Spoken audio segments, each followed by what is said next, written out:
bem-vindo à nossa 20ª edição da nossa conferência missionária. Estou aqui com Heber Campos Júnior, nosso convidado. Seja bem-vindo, Heber. Obrigado, Gerson. Prazer estar com vocês. Isso aí. O tema da nossa conferência missionária é Verdades Imutáveis e a ideia era nós conversarmos sobre a evangelização no mundo pós-moderno, né? E os desafios do secularismo, pluralismo, dentre outras coisas, né?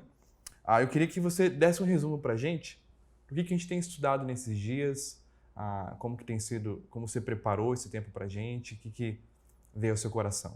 Ok.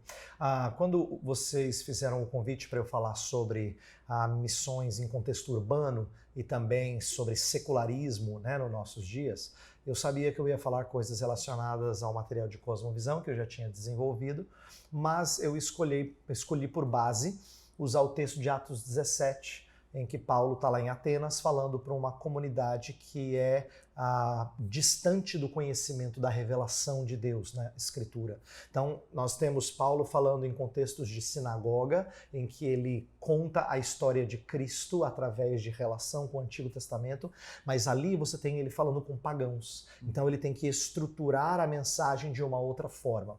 Por isso, eu, usando o texto de Atos 17, estou levando os alunos e os missionários a pensar em 3 coisas que fazem parte do nosso contato com essa sociedade secularizada. A primeira coisa é a gente aprender a analisar. Quando a gente olha ao redor, a gente começa a entender conexões entre nossas crenças e nossas atitudes. Você começa a enxergar as premissas, os valores que estão ali por trás. Então, análise. Como é que a gente faz essa análise? Eu falei de uma postura humilde e abnegada, de adentrar essa cultura e conhecê-la mais profundamente, além de falar também sobre uma maneira de fazer essa leitura que enxerga a cosmovisão, que emoldura essa cosmovisão. Então, análise foi o primeiro ponto que eu trabalhei. Trabalhei também na segunda palestra, trabalhei com a ideia de que a gente tem que confrontar pecados ou idolatrias culturais, também baseado no texto de Atos 17, até porque Paulo está enxergando idolatrias e está lidando com as idolatrias ali dos atenienses, mas ele está fazendo isso através de uma linguagem que é mais adequada a eles. Eu falei, por exemplo, da importância de enxergar que ele trabalha com conhecimento e ignorância, que é algo bem típico do contexto filosófico. Então ele está tendo esse cuidado de adaptar a isso, e nós falamos então da importância de destacar alguns aspectos do secularismo atual. Eu apliquei para 2 lemas, 2 idolatrias muito fortes, que são o conceito de liberdade e identidade. E aí, na terceira palestra, a ideia é falar sobre proclamação do Evangelho. Como é que primeiro a gente enxerga a cosmovisão, analisando-a, como é que a gente confronta as idolatrias culturais e como é que o Evangelho vai trazer alívio e sentido diante daqueles pecados. Então a ideia é essa, análise, confrontação, proclamação, tudo dentro de Atos 17. Algumas pessoas mandaram algumas perguntas para a gente, alguns inscritos lá no Telegram. Então eu vou começar com uma pergunta da Emilene de Anápolis, tá? Ela diz assim: estamos imersos numa sociedade secularizada na qual a graça barata é disseminada, ao invés da graça preciosa de Deus em Cristo Jesus. Sendo assim, como saber lidar com amor com jovens que estão afundados em uma graça barata e, consequentemente, não entende o valor de esvaziar-se e obedecer ao ID? Ok, então, quando ela fala de graça barata, eu creio que a pergunta dela tem a ver com cristãos que estão desprezando as escrituras e as chamadas da escritura. Ela não está falando com gente descrente, senão não é graça barata, não é? Eu estou entendendo que ela está se referindo a cristãos que estão secularizados, embora façam parte da igreja. Então, acho que é importante falar, Gerson, que quando ela fala como tratar com amor, amor não significa pegar leve. Esse é um entendimento, às vezes, equivocado, tá? Paulo é muito incisivo quando ele fala em relação a cristãos que professam a fé, mas se comportam de maneira pagã, lá em 1 Coríntios 5, com aquele homem que se deitava com a esposa do seu pai, não é? Com a sua madrasta, vamos dizer assim. Então, o texto diz que você não deve estar em contato com gente que, se dizendo cristão, vive como um pagão. Por quê? Porque você não vai se desviar de gente secularizada no sentido de estar sem Deus. Você tem que estar junto deles. O id que ela fala no final é você estar junto de gente que não ama a palavra, mas quem diz que ama a Deus, mas vive como se não amasse a Deus. Paulo fala sobre a importância de disciplina eclesiástica. Não necessariamente o processo final que acontece na igreja, mas de confrontação. Essa confrontação é de amor. Lembra, Jesus fala, se um irmão pecar contra ti, vai arguí-lo tu e ele para ganhá-lo. Se ele se arrepender, você ganhou. Então, é importante que essa irmã que perguntou entenda que irmãos cristãos que estão usando da graça para viver de forma secularizada, essas pessoas precisam ser confrontadas. Precisam ser, de fato, precisa ser mostrado o pecado delas, para que elas então respondam em amor. Agora deixa eu fechar minha resposta dizendo assim, ela diz no finalzinho, e respondam ao id. Então, o id precisa ser entendido com cuidado. Não significa que todo mundo tem que ir para o trabalho missionário em algum lugar distante. Se são pessoas que não querem fazer nada em serviço ao Senhor, têm que ser exortadas. Mas elas não devem ser exortadas se elas não estão sendo missionários num determinado modelo ou expectativa que as pessoas têm. Então a gente tem que tomar cuidado para não exigir aquilo que a Escritura não exige de todos. Por outro lado, a gente tem que confrontar em amor quando alguém não anda de acordo com a graça que lhe atingiu. Sim. Percebido também, dentro dessa pergunta, né, dessa graça barata, que tem crescido o movimento de jovens pastores que tem meio que relativizado a palavra de Deus, desvalorizado. Até no nosso vídeo da conferência, a gente coloca lá, né, alguns pregadores que realmente desvalorizam totalmente a palavra de Deus. Você acha que isso tem arrancado jovens das igrejas tradicionais? Essa pregação mais gostosa tem atraído esses jovens? E quais conselhos, então, para talvez esses jovens que estão sendo realmente toda hora ouvindo essas pregações, estão talvez em confusão com a sua igreja, que tem uma pregação um pouco diferente, mas lá tem um estilo mais gostoso de ouvir? Qual o conselho que se dá a esse jovem que está nesse meio termo? Tá, a primeira coisa é dizer que esse não é um problema contemporâneo. Isso é só de agora. Paulo falou de coceirinhas nos ouvidos provocadas por pregadores do primeiro século. Está lá em 2 Timóteo capítulo 4, não é? Então a gente tem que entender que sempre haverão mensagens. No Antigo Testamento tinham falsos profetas que falavam paz, paz, quando não há paz. Sempre tem quem oferecerá uma pregação alternativa que ela é sedutora, ela tem essa capacidade de atrair as pessoas que querem ouvir uma palavra e estão mais interessados nessa palavra mais legal. Então a primeira coisa que eu diria é cuidado com retórica. Retórica encantadora, mas a retórica não constitui uma boa palavra em si. As pessoas confundem muito retórica com fidelidade à palavra. Elas ouvem alguém que fala bem e falam, puxa, que palavra, que pregação, hein, Gerson? Que coisa, esse cara é bom. Não é bom não, ele só fala bem. Conteúdo, você espremer, não sai quase nada. Né? Então, assim, primeiro a gente tem que tomar cuidado para não cair no engodo da retórica. Segunda coisa é que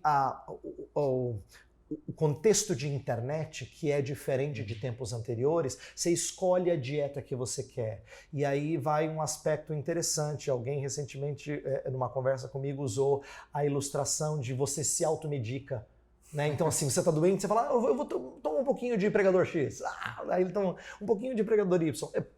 Isso é péssimo, porque você está achando que você, com essas dosagens de fulano, de ciclano e tal, você vai ter saúde. E não é verdade, a gente não pode se automedicar. Então, a sugestão que eu dou é, esteja debaixo do bom pastoreio de quem pode nos orientar quanto ao que ouvir. Tudo bem, é possível que você esteja numa igreja em que a pregação não seja a mais empolgante do mundo, mas você pode ser direcionado a complementar aquilo que você recebe na sua igreja com bom ensino, com boa pregação. Você tem que estar debaixo de bom pastoreio.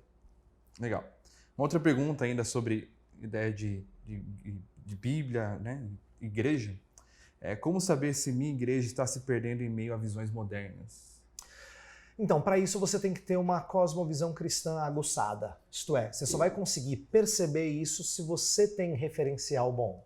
Então o jovem que fala assim, poxa, eu estou percebendo que todo mundo está se perdendo. É verdade, muita gente está percebendo, mas às vezes o que ele diagnostica não é bem o pior das situações. Né? Você conversa com pessoas e fala assim, nossa, pastor, esse povo está muito secularizado, né? É verdade. Aí ele pega e faz uma aplicação que você fala, não era isso que eu estava pensando. Então o que isso revela? Que pessoas acham terrível coisas diferentes, talvez por conta de falta de base bíblica.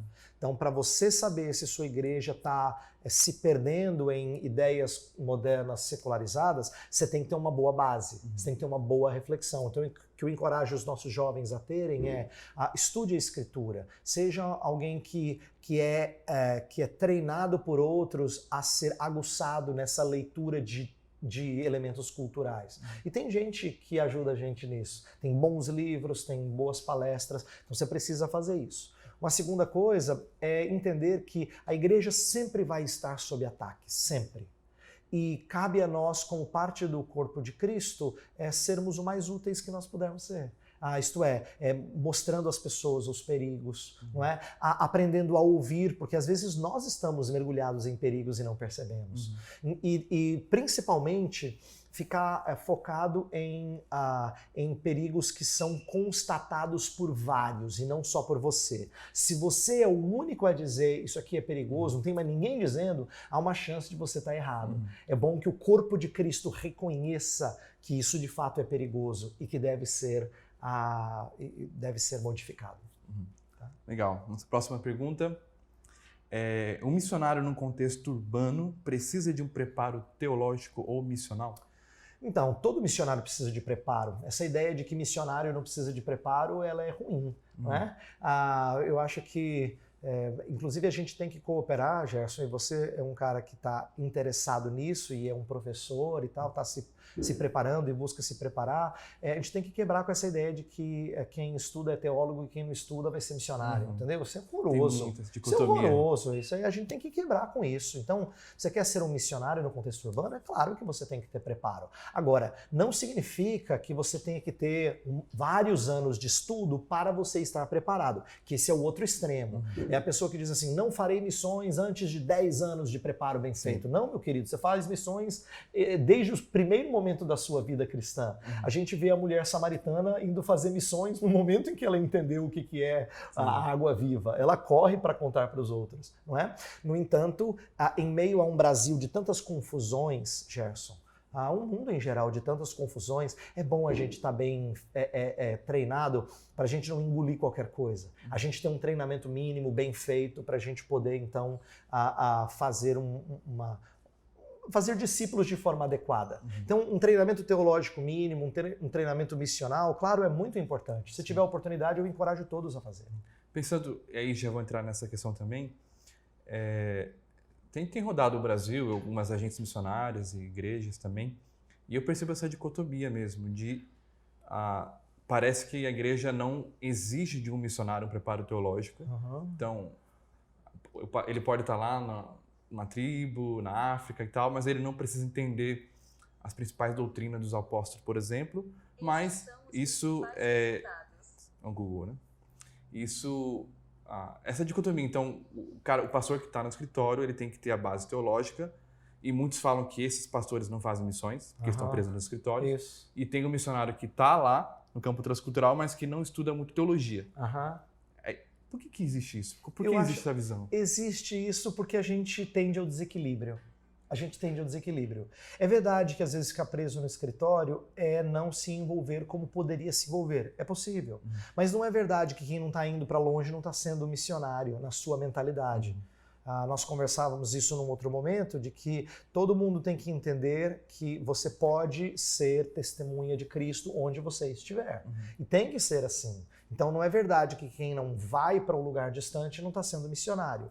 Porém, eu acho que o missionário pode ser um estímulo aos outros para que gente se desprenda e vá, e pastores têm que ser estímulos para os missionários para estudarem e serem melhor preparados.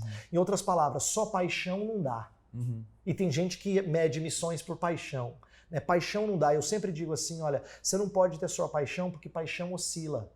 Uma hora essa paixão pode murchar. Se você não estiver bem calcado na obra de Cristo, entender o que Deus está fazendo neste mundo e não compreender teologia adequadamente, você não vai ter boa base. E eu termino com uma ilustração, acho que fácil de entender. O que acontece com alguém que não tem boa teologia e passa por sofrimento? Normalmente ela não responde bem. Por quê? Porque ela não está bem calcada. Então o sofrimento vem, a prova, e ela não responde bem. Quando eu falo não ter boa teologia, ela não tem um conhecimento de Deus que seja sadio o suficiente. Então a mesma coisa com missões. Ela vai estar num contexto missionário em que ela não está bem adequadamente treinado. E outra, a gente tem que ser incisivo em dizer que suas missões vão refletir a sua teologia. Sim, com certeza. E se a sua teologia ela tem furos, a sua missão vai ter furos também. Então a gente precisa falar da importância de ter um treinamento teológico sólido. Não precisa ser extenso, mas tem que ser sólido para você ser um missionário bem preparado. Beleza. Voltando então para a parte de secularismo e atualidade, uma pergunta de Marcos Kelvin, essa é a última pergunta. Como abordar eventos culturais como Carnaval, Halloween, entre outros no contexto escolar, sendo esse meu ambiente de trabalho? Você fala a respeito de viver a religião influenciando a cultura. Como ver essa situação ciente de que eu sou funcionário de baixo escalão? Ok. Esse irmão que pergunta, quando ele fala sou funcionário de baixo escalão, ele reflete uma dificuldade que muita gente tem, a grande maioria tem. Quando você vê práticas, seja na empresa ou na escola, no lugar onde você trabalha, que são contrárias à escritura. Vamos falar de outros aspectos, vamos falar de coisas outras além desses elementos culturais. Digamos que você trabalha numa empresa que você sabe que faz algumas coisas indevidamente. Você tem uma escolha difícil de ou eu fico ou eu saio. E eu vou dizer algo que vai deixar alguns jovens surpresos. Se você for sair todas as vezes que você descobrir uma empresa faz alguma coisa errada, há uma boa chance de você não conseguir ficar em emprego muito tempo. Por quê? Porque, infelizmente, tem maldade ao nosso redor o tempo todo. Se a gente descobre, digo, não fico numa empresa que não tenha tudo certinho, então você não vai ficar em empresa nenhuma. Agora, é parte do seu testemunho tentar, dentro daquilo que te é possível, ser sal ali dentro, ser luz. Então é cooperar para que as coisas sejam feitas direito, encorajar. Em alguns casos você tem mais condições porque você é um funcionário que lida com a administração, em outros casos você não tem muitas condições porque você está ali embaixo. Então, o que eu digo a essa pessoa é que nesse contexto em que ele está, como em outros contextos que nos ouvem aqui, seja testemunho um a um, isto é, converse com pessoas numa esfera mais baixa.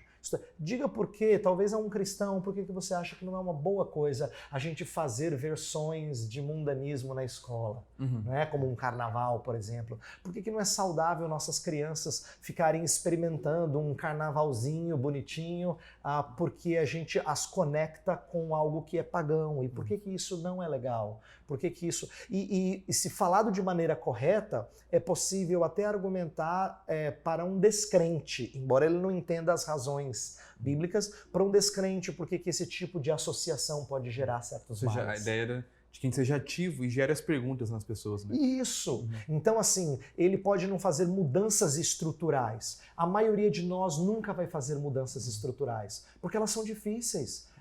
E muitas vezes elas não são perenes. Depois de um certo tempo, volta a corrupção de novo.